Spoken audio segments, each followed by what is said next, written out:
दोस्तों आज चर्चा करने वाले हैं राजस्थान की सभी महत्वपूर्ण सभ्यताओं के बारे में।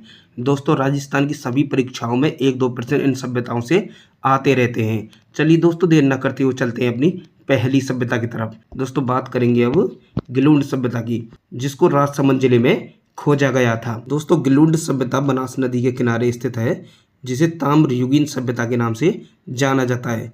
दोस्तों इसे स्थानीय भाषा में मोड़िया मगरी कहते हैं। 1957-58 में बीबी लाल के निर्देशन में इसका उत्खनन कार्य किया गया।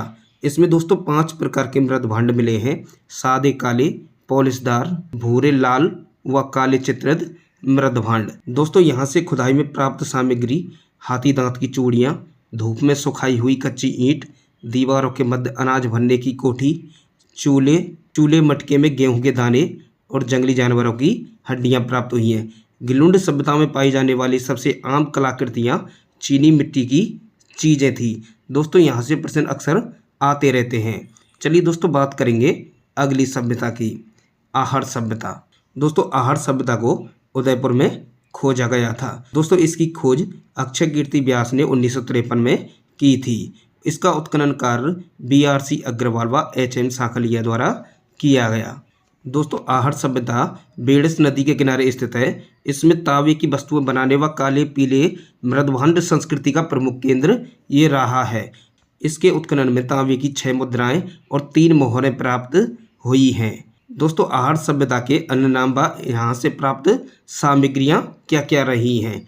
दोस्तों इसको ताम्रवती नगरी, आघाटपुर, धूलकोट, इसे स्थानीय भाषा में धूलकोट के नाम से जाना जाता है। यहाँ पर 6 तांबे की मुद्राएं और मोहरें प्राप्त हुई हैं। एक मुद्रा पर एक और एक त्रिशूल और दूसरी ओर अपोलो अंकित है, जिसके हाथ में तीर और पीछे तरकस है। मुख पर यूनानी भाषा में लेख अंकित है। दोस्तों यहाँ के निवासी शवों को आभूषण सहित गाड़ते थे। डॉक्टर गोपीनाथ शर्मा के अनुसार इसका समृद्धि काल 1900 ईस्वी से 1200 ईस्वी पूर्व तक माना गया है।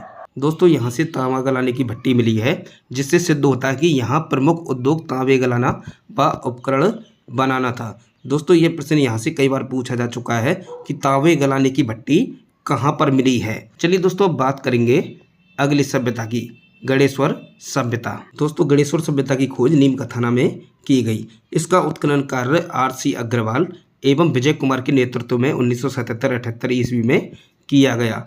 कांतली नदी के किनारे स्थित ये ताम्रयुगीन सभ्यता है। दोस्तों भारत में ताम्रयुगीन सभ्यता की जननी गणेश्वर सभ्यता को माना जाता है। दोस्तों ये प्रश्न कई बार पूछा जा चुका है कि ताम्रयुगीन सभ्यता की जननी किसे माना जाता है। दोस्तों यहाँ पर मकान में ईंटों का प्रयोग नहीं किया जाता था।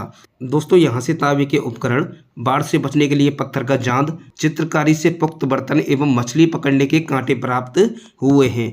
दोस्तों ये मछली पकड़ने के कांटे, यहाँ से ये प्रश्न कई बार पूछा जा चुका है, मछली पकड़ने के कांटे कहाँ से प्राप्त हुए हैं। दोस्तों यहाँ से तांबे का निर्यात होता था। इसकी खोज राजस्थान विश्वविद्यालय के पुरातत्व विभाग के सहयोग से की गई थी।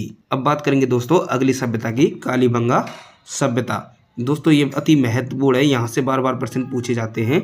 दोस्तों कालीबंगा सभ्यता प्राचीन सरस्वती, वर्तमान में घग्गर नदी के किनारे बसी राजस्थान की सबसे प्राचीन सभ्यता है। दोस्तों याद रख लेना है, राजस्थान की सबसे प्राचीन सभ्यता कौन सी है?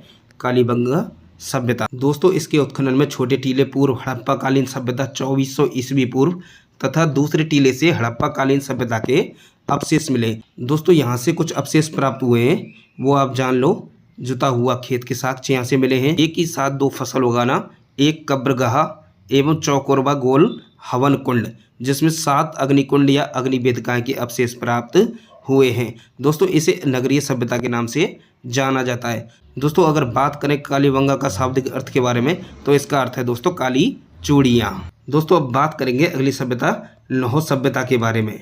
दोस्तों ये सभ्यता भरतपुर जिले में खोजी गई सभ्यता है।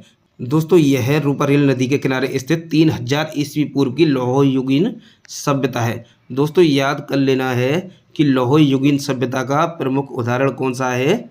लौह सभ्यता। दोस्तों यहाँ से अचित्रित मृदभांड व कुषाणकालीन ईंटें प्राप्त हुई हैं, जिस पर पक्षी का चित्र है। दोस्तों याद कर लेना, कुषाणकालीन ईंट कहाँ से प्राप्त हुई है? नहो सभ्यता से। दोस्तों यहाँ से कुषाणकालीन व मौर्यकालीन अवशेष प्राप्त हुए हैं। दोस्तों बिल्कुल याद कर लेना, बार बार पूछा जा रहा है कि कुषाणकालीन व मौर्यकालीन अवशेष कहाँ से प्राप्त हुए हैं। और एक ये नोट याद कर लेना है, अहिल्याबाई का कुआं राजस्थान के किस जिले में पाया गया है। तो दोस्तों ये पाया गया है भरतपुर जिले में। चलिए दोस्तों बात करते हैं अगली सभ्यता रंगमहल सभ्यता के बारे में। दोस्तों रंगमहल सभ्यता को हनुमानगढ़ में खोजा गया है। इसका उत्खनन कार्य डॉक्टर हन्ना रेड के निर्देशन में स्वीडिश दल द्वारा 1952 से 54 ईस्वी में किया गया। यह घग्गर नदी के किनारे स्थित 100 ईस्वी पूर्व से 300 ईस्वी पूर्व तक पनवी कुषाणकालीन, याद रखना है, कुषाणकालीन एवं पूर्व गुप्तकालीन सभ्यता के अवशेष यहाँ से प्राप्त हुए हैं। उत्खनन में विशिष्ट मृण मूर्तियाँ गांधार शैली की, दोस्तों याद रख लेना है, गांधार शैली की मृण मूर्तियाँ कहाँ से प्राप्त हुई हैं? रंगमहल सभ्यता से। दोस्तों यहाँ से घंटाकार, मृदपात, पंचमार्क व कनिष्ककालीन मुद्राएं प्राप्त हुई हैं। और यहाँ से बाटीदार घड़े इत्यादि सामग्री प्राप्त हुई हैं। याद रख लेना है, कनिष्ककालीन मुद्राएं कहाँ से प्राप्त हुई हैं दोस्तों? रंगमहल सभ्यता से। चलिए दोस्तों बात करते हैं अगली सभ्यता बागौर सभ्यता के बारे में। दोस्तों बागौर सभ्यता को भीलवाड़ा में खोजा गया था। दोस्तों इसका उत्खनन कार्य डॉक्टर बीरवनाथ मेड़ व डॉक्टर एल.एस. लेस्नी के नेतृत्व में पूना विश्वविद्यालय एवं राज्य सरकार के पुरातत्व विभाग के सहयोग से किया गया। दोस्तों यह कोठारी नदी के किनारे स्थित 3000 ईस्वी पूर्व की सभ्यता के अवशेष यहाँ से प्राप्त हुए। दोस्तों ये सभ्यता पाषाणकालीन सभ्यता से जुड़ी हुई है। दोस्तों यहाँ के निवासी युद्ध, शिकार व कृषि प्रेमी एवं मांसाहारी थे। उत्खनन में बोतल के आकार के बर्तन व हाथ व कान के शीशे गहने यहाँ से प्राप्त हुए हैं। दोस्तों सबसे महत्वपूर्ण बात है, ये सभ्यता पाषाणकालीन सभ्यता से जुड़ी हुई सभ्यता है। चलिए दोस्तों बात करेंगे अगली सभ्यता बालाथल सभ्यता की। दोस्तों बालाथल सभ्यता को वल्लभनगर उदयपुर से खोजा गया था। दोस्तों इसका उत्खनन कार्य बी.एन. मिश्र के नेतृत्व में 1993 में किया गया। यह सभ्यता 3000 ईस्वी पूर्व से 2500 ईस्वी पूर्व तक मौजूद थी तथा ताम्रयुगीन सभ्यताओं में बेहतर थी। उत्खनन में एक बड़ा भवन, दुर्ग जैसी संरचना, सांड व कुत्ते की मूर्तियां व अवशेष, तांबे के आभूषण याद रख लेना है, कर्णफूल एवं लटकन यहाँ से मिले हैं। दोस्तों ये प्रश्न दोस्तों परीक्षा में कई बार पूछा जा चुका है। चलिए दोस्तों बात करेंगे सुनहरी सभ्यता की, जिसको खेतड़ी झुंझुनू से खोजा गया था। दोस्तों यह सभ्यता लोहयुगीन सभ्यता थी, जहां से लौह अयस्क गलाने की भट्टी, लोहे के अस्त्र शस्त्र व बर्तन प्राप्त हुए हैं। दोस्तों यहाँ के निवासी चावल व मांस खाते थे तथा घोड़ों का प्रयोग रथ खींचने के लिए करते थे। यहाँ से सबसे ज़्यादा पूछे जाने वाला प्रश्न दोस्तों यह है, लौह अयस्क गलाने की भट्टी कहाँ से प्राप्त हुई है? दोस्तों सुनारी खेतड़ी से। चलिए दोस्तों बात करेंगे अगली सभ्यता बैराट सभ्यता के बारे में। दोस्तों बैराट सभ्यता को जयपुर से खोजा गया था। दोस्तों इसका उत्खनन सर्वप्रथम दयाराम साहनी, जबकि पुनः इसका उत्खनन नील रतन बनर्जी द्वारा किया गया था। दोस्तों ये सभ्यता बीजक की पहाड़ी, भीमजी की डूंगरी तथा महादेव की डूंगरी की खुदाई से पूर्व मौर्यकालीन व मौर्यकालीन सभ्यताओं के अवशेष यहाँ से मिले हैं। दोस्तों बैराट सभ्यता से सूती कपड़े में बंधी हुई 37 मुद्राएं मिली हैं, जिनमें से 8 पंचमार्क मुद्राएं तथा शेष इंडो ग्रीक यूनानी शासकों से प्राप्त मुद्राएं हैं। दोस्तों याद रख लेना है, इंडो ग्रीक मुद्राएं कहाँ से प्राप्त हुई हैं? दोस्तों बैराट सभ्यता से।